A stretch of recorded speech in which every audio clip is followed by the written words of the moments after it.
Desde que he llegado aquí me he quedado como que no ha habido información. Y yo pienso, he conocido a algunas personas en concreto que estaban muy metidas en esto, una de las más información que yo, por ejemplo, he recibido del volcán. Aparte, me he explicado lo que he podido o lo que no he podido, pero me siento ahora como que no ha habido información. Y yo personalmente, información total. Primero, dar las gracias por el documental. Creo que aborda muchos puntos de vista, con lo cual habría que reflexionar mucho y pensar mucho para poder expresar opiniones o para ese debate al que nos invitas. Yo como periodista sí que me gustaría aportar que en general la información y los medios de comunicación nos vemos arrastrados por la vorágine, por la prisa, por las redes sociales que nos han marcado un ritmo tremendo y una participación total de todo el mundo opinando. Y me gustaría hacer también otro comentario que me ha parecido muy interesante porque muchas veces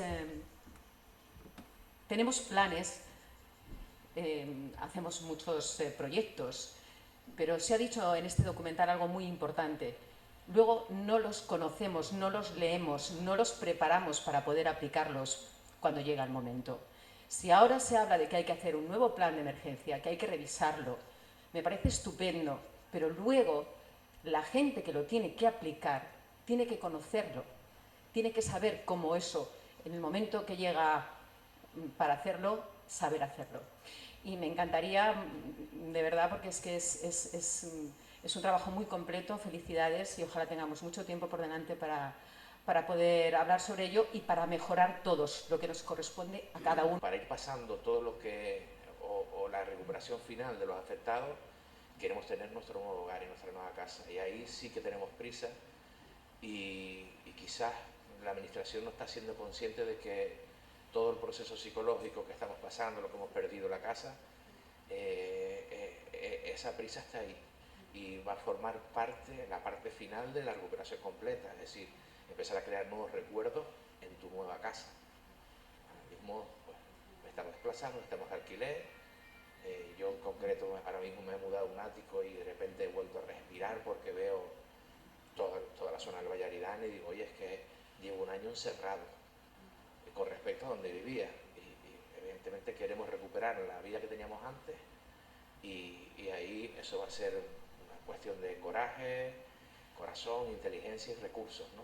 Y los recursos no todo el mundo va a tener los mismos y ahí la administración sí se tiene que seguir mojando y ser más consciente de que tiene que ser más cercana al ciudadano. Yo hice, si me lo permiten, un esfuerzo de comunicación importante para que los ciudadanos pudieran entender todos los días lo que nos transmitía el comité científico, que lo hacía de otras maneras, de maneras mucho más técnicas.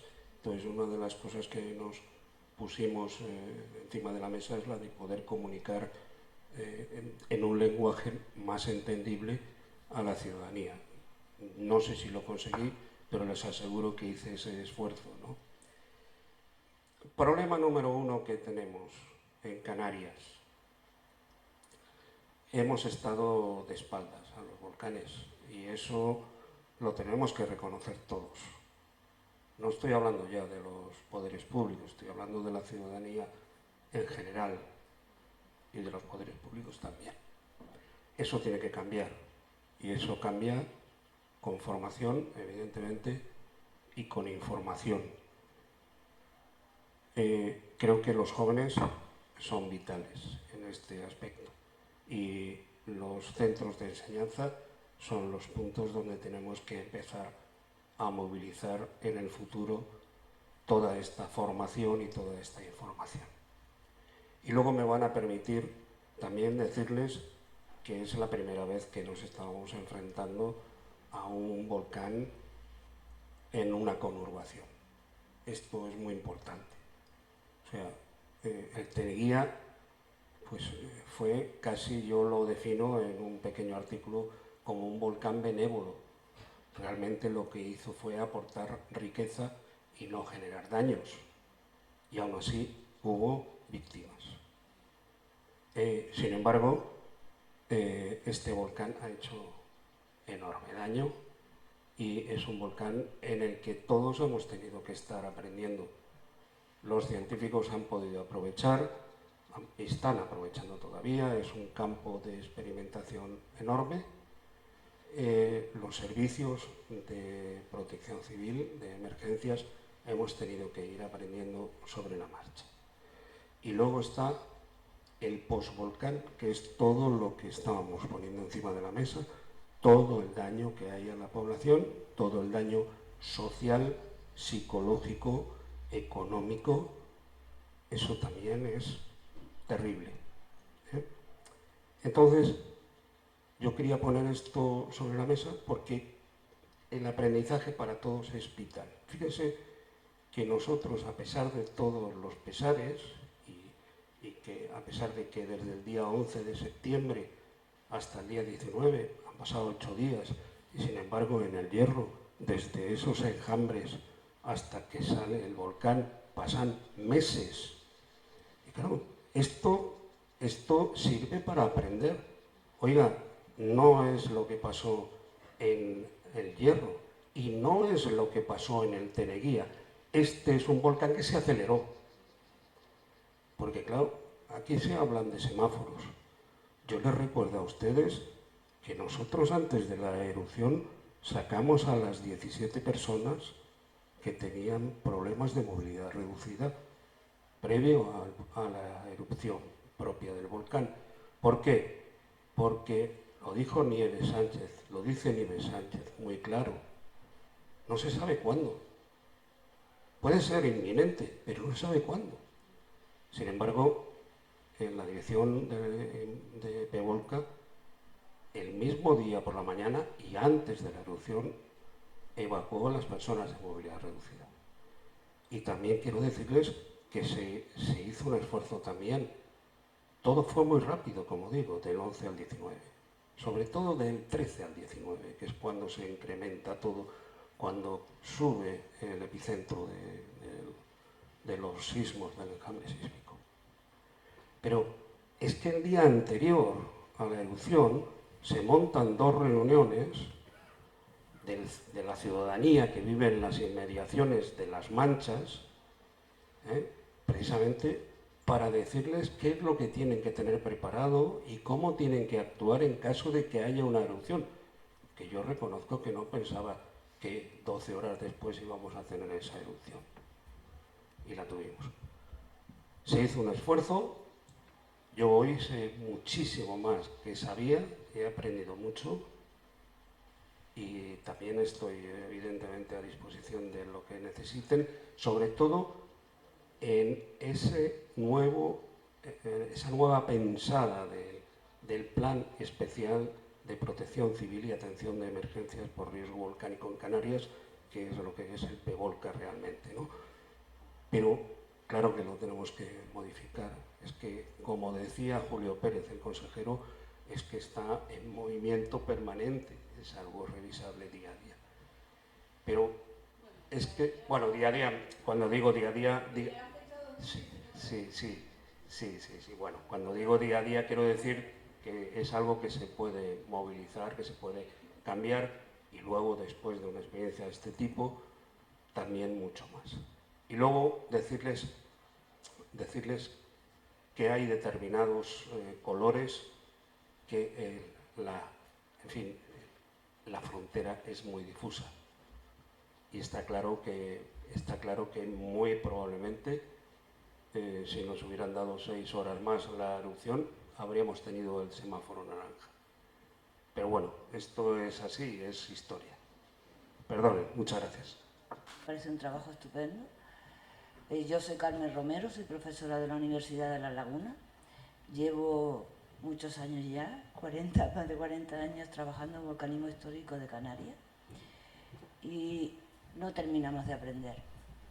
Son 18 erupciones históricas las que ha habido en la isla, en las Islas Canarias, 3 en La Palma en los últimos 80 años y nos olvidamos.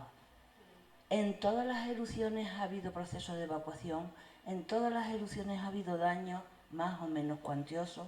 Es verdad que ahora el impacto ha sido mucho mayor, porque también la sociedad nos hemos desarrollado, el territorio ha cambiado y ha cambiado sin una planificación territorial adecuada, y para colmo de males es que los canarios vivimos de espaldas a los volcanes, pisamos tierra volcánica y es que no sabemos nada de volcanes, hasta tal punto que desconocemos cómo es la estructura jerárquica de cómo se organiza una emergencia en Canarias. Yo fui la directora del Plan de Emergencias Insular de Riesgo Volcánico de La Palma, del PAIF, que no PEVOLCA, porque son dos niveles diferentes de la emergencia. En el PEVOLCA es a nivel regional y podríamos decir que el PAIF lo que hace es dar soluciones a la gestión de la emergencia en el ámbito insular, ¿no? Es que nadie conoce. El plan estaba hecho en el momento de la erupción y llevaba 2 años metido en un cajón. La responsabilidad de quién es, evidentemente, hay una responsabilidad política y administrativa, pero también hay una responsabilidad ciudadana, porque nos hemos acostumbrado en España a que nuestra protección civil, como en el círculo que hace la protección civil, los ciudadanos estamos fuera, no se hacen simulacros.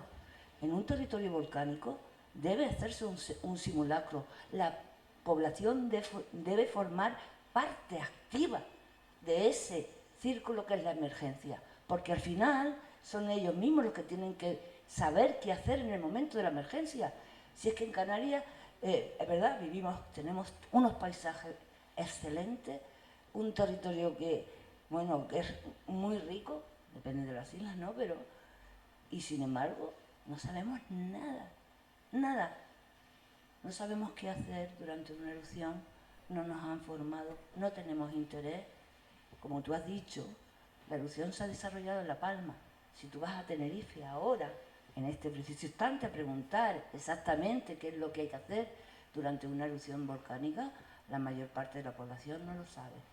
Entonces, hay un desconocimiento por parte de la población que yo creo que hay que resolver, y sobre todo creo que hay que tomar este volcán, tiene que ser una oportunidad para aprender. Hemos aprendido muchísimo de la gestión de la emergencia, de la parte científica, hemos aprendido mucho de cómo afecta directamente a la población, pero hay otras cosas que no aprendemos. Esto en 3 años, puede que se nos haya olvidado. Para mí el volcán, ahora mismo, es una oportunidad porque la parte del drama ya la tenemos dentro, la tenemos todos los que hemos estado alrededor de la erupción. Yo creo que dentro del volcán ahora mismo están los corazones de muchísimas personas que merecen la pena de que, de que esas personas consideren que ese volcán va a ser recordado, que nos enseñe a nosotros y a las generaciones futuras que es una erupción volcánica. El volcán es el recuerdo de una erupción, es la huella y el testimonio de una erupción. Por favor, es que si pasan 5 años y nos olvidamos, como pasó en la erupción del 49, como pasó en la erupción del 71, de 1909, ¿cómo es posible que de una erupción como de la de Timafalla en Lanzarote, que duró 7 años, se haya perdido toda la documentación con todas las actuaciones que se hicieron para gestionar la emergencia? ¿Vamos a perder eso también ahora? Es la pregunta. Yo quiero pensar que no. Desde el año 2004, con la famosa crisis de Tenerife, que empezamos, algunos ya llevábamos tiempo intentando hacer ver y entender a la gente que vivíamos en islas volcánicas, lo que las autoridades nos decían cuando intentábamos organizar charlas, cursos, jornadas era no, que se va la gente, que el turista se va. Intentábamos explicar que no, que Hawái está lleno de turistas. El turista vendrá más y más seguro si sabe que va a un sitio donde la población sabe qué tiene que hacer y donde las autoridades saben en qué entorno viven. Bueno, ha sido muy complicado y poco a poco se ha ido consiguiendo. Como bien decía Carmen, esperemos que esto sirva para aprender. Y luego un poco una especie de golpe de pecho de todos. todos tenemos mucho que aprender y mucho que enmendar. La población en primer lugar, los científicos, los políticos, todos. Lo de la prensa, durante la erupción, uno me dijo que es que no le estaba dando ningún titular. Y yo le dije, lo siento, es que me estás preguntando qué está pasando y te digo lo que pasa.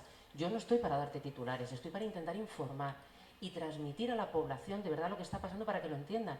Una población que entiende lo que pasa está más preparada para sobrevivir y para recuperarse cuando acabe la situación. Pero si el único interés es dar un titular, no vamos a ningún sitio. Entonces, eso ha pasado, nos ha pasado a muchos, era un poco parte de lo que intentaba contar, ¿no? Y entonces eso todos debemos mirarlo. Y luego hemos insistido mucho en que por favor la gente se fíe y solo beba de fuentes oficiales. No es porque haya una verdad oficial, no es cierto. Es que en las redes sociales hay mucho, descerebrado suelto que dice cualquier cosa sin ningún tipo de contraste real de nada. Y eso nos ha ocasionado muchos problemas a los científicos, a las autoridades y, lo peor de todo, a la población. Y eso hay que cortarlo, pero eso empieza por nosotros mismos. No podemos leer cualquier chisme en cualquier chat de Facebook, de Twitter y transmitirlo sin comprobar nada, porque eso es muy, muy peligroso, sobre todo para nuestra propia seguridad.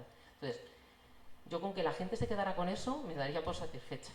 Y nada, que gracias por dar voz un poco a todos. Justo estaba preparándose un ejercicio, la UME cada año prepara un ejercicio donde ponen en marcha todas las equipos de emergencia de todas las administraciones donde sean, y cada año ensayan un riesgo, un peligro.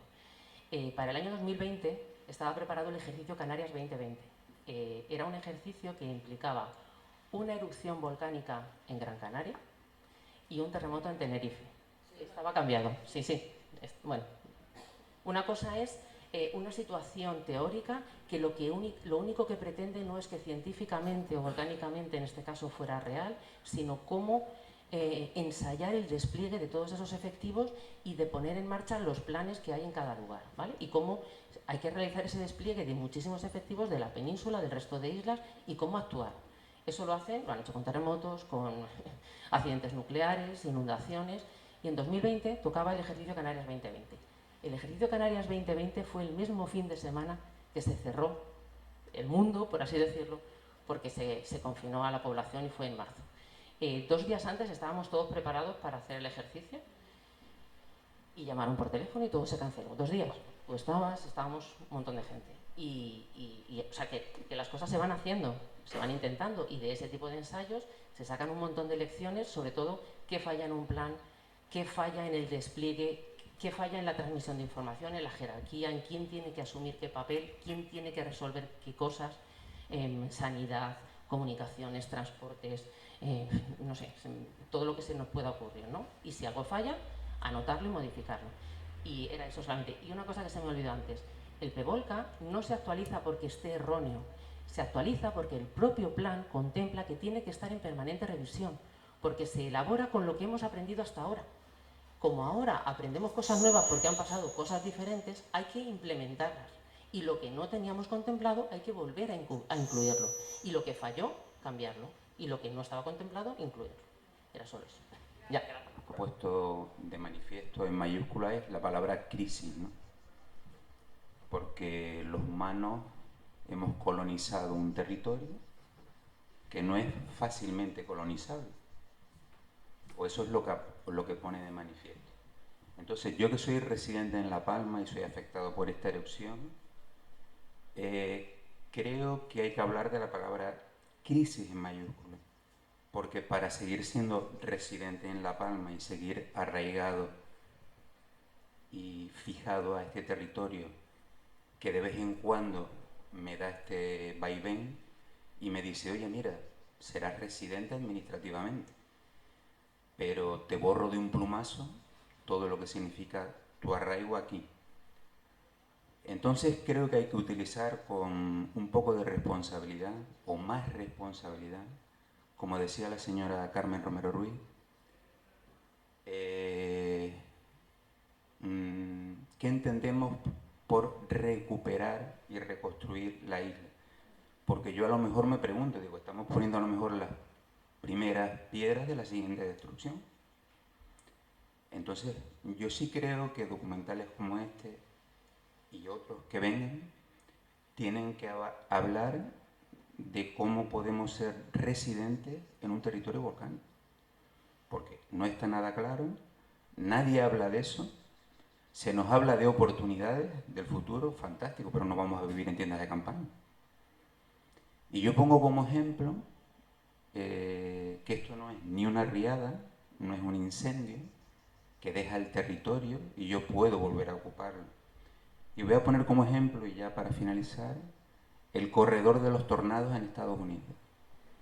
El corredor de los Estados Unidos, el corredor de tornados de Estados Unidos no provoca un desarraigo de la población, entre otras partes porque deja el territorio. Pero si nos habla, cuando vienen los huracanes, nos enseña del tipo de construcciones, cómo se destruyen. Y no vemos casas como las de aquí. Vemos casas que relativamente son fáciles de destruirse por el huracán. Y creo que eso facilita en parte la siguiente reconstrucción. Esto aquí es más difícil. Esto es, nos pasa algo por encima, se queda por encima y ya no está lo que estábamos. Entonces, debemos hablar de esa crisis. Estamos de luto, pero el luto tiene que dar... El siguiente paso es decir, señores, estamos en crisis. Y la crisis es definir, como decía la señora Carmen, antes de que se nos vuelva a olvidar, las piedras que queremos edificar para las siguientes generaciones. Eso era lo que quería decir.